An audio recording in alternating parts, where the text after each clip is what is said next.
I oftentimes will see patients that have had allergy symptoms for a month. They're doing okay on it. One day they wake up and intense sinus pressure, fever, thick, nasty discharge. It's because that has turned from basic allergies not managed well into a bacterial sinus infection.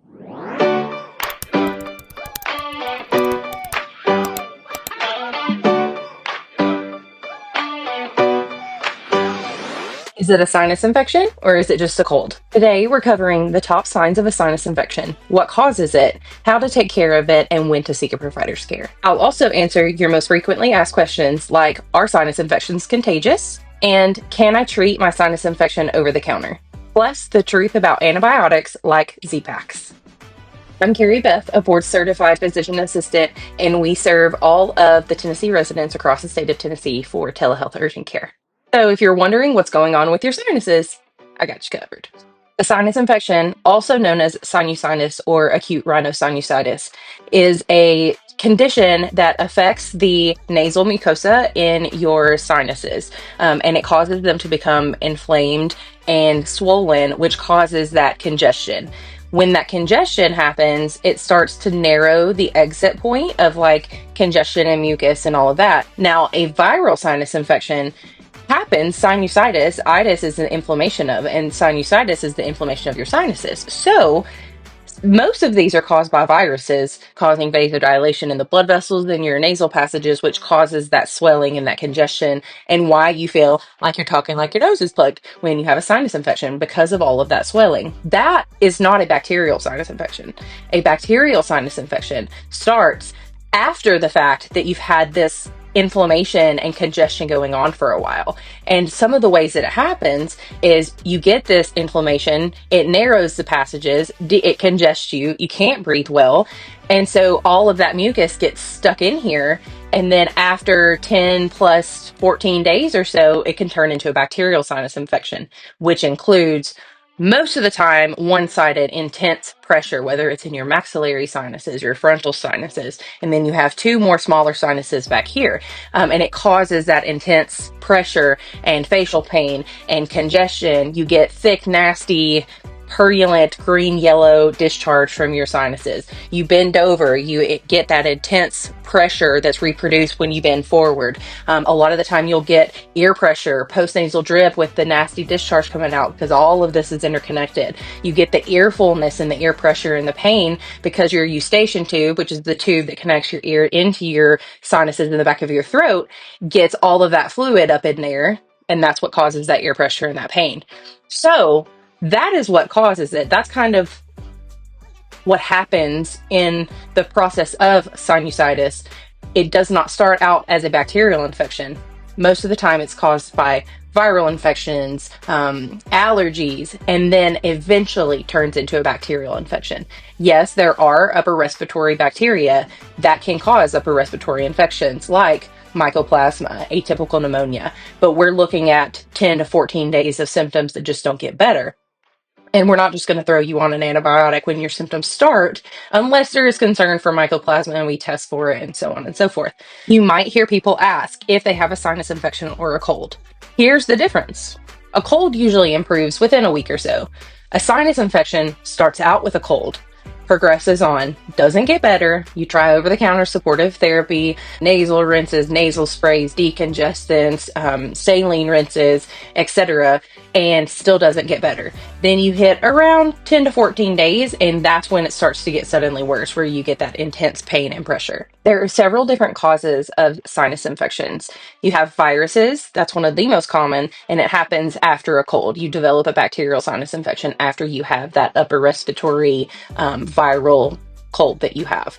With bacterial sinus infections, like I said prior, you get those symptoms of a viral cold or upper respiratory infection, and they either just aren't getting any better after a week and a half, 10 to 14 days, or all of a sudden get worse with that intense sinus pressure and pain and fever and thick, nasty discharge and so on. It takes a little bit of time for that to happen. So you have this congestion and this facial pressure and all of that 3-4 days in, most likely not going to help taking an antibiotic at that point because the condition is not bacterial, it's inflammatory. And so to control that inflammation, we aim to prevent it from turning into a bacterial sinus infection. Another really common cause of sinusitis is allergies, especially during allergy season, spring, summer, fall.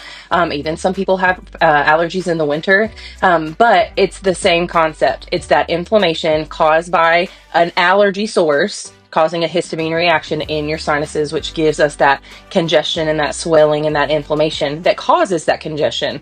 Lots of runny nose, watery eyes, so on and so forth. However, if you don't treat it right, that mucus can get stuck in your sinuses and then become a bacterial sinus infection. So I oftentimes will see patients that have had allergy symptoms for a month, they're doing okay on it, and then one day they wake up and intense sinus pressure, fever, thick nasty discharge. It's because that has turned from basic allergies not managed well into a bacterial sinus infection. So the goal, starting early with treatment, will help prevent those bacterial sinus infections from beginning and help avoid having to take an antibiotic every time.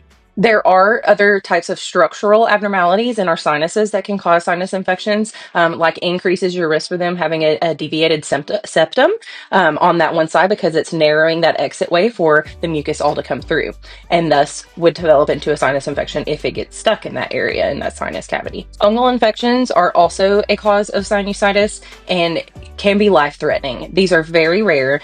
Most of the time happen in immunosuppressed people, so patients on immunotherapy, or cancer patients, HIV patients, so on and so forth. As I mentioned before, typical symptoms of a sinus infection include facial pain or pressure, stuffy nose or runny nose, thick yellow or green discharge, headache, and a fever. Sometimes you get like a postnasal drip cough from that drainage, kind of irritating your throat and making you cough. When you have these symptoms, it's very common to get these symptoms early on in a cold. But no, you don't have a sinus infection at that point. It's when that duration has been going on a week and a half, maybe even 2 weeks, you're not getting better, or at one point you start noticing a more intense location of pressure and pain, thick nasty discharge like green and yellow, and a lot of the time you'll get a fever with that. That is truly concerning for a bacterial sinus infection. And yes, you would likely need antibiotics at that point. One of the most common questions that we get about sinus infections is, are sinus infections contagious? A true bacterial sinus infection is not contagious.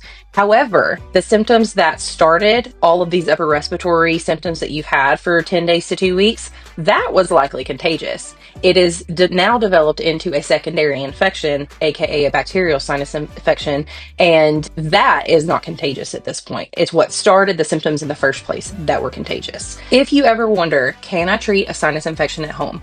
The answer is yes, absolutely, and we highly recommend that you do prior to seeking medical care. Care for sinusitis, aka sinus infections at home, includes lots of fluids and rest, saline rinses with sterile or distilled water. Very, very important not to use tap water for these. Decongestants or pain relievers can also be used for comfort, as well as certain nasal sprays. Now, make sure you talk to your healthcare provider about nasal sprays before you use them. I oftentimes recommend Afrin for 3 days, piggybacked with Flonase for a couple of days, or fluticasone, but you need to ensure with your provider that you are able to take those, because there are conditions, hypertension, glaucoma, etc., that you want to avoid these types of medicines. So make sure you talk to your provider before you try these. Steam is also a really good way to help mucus.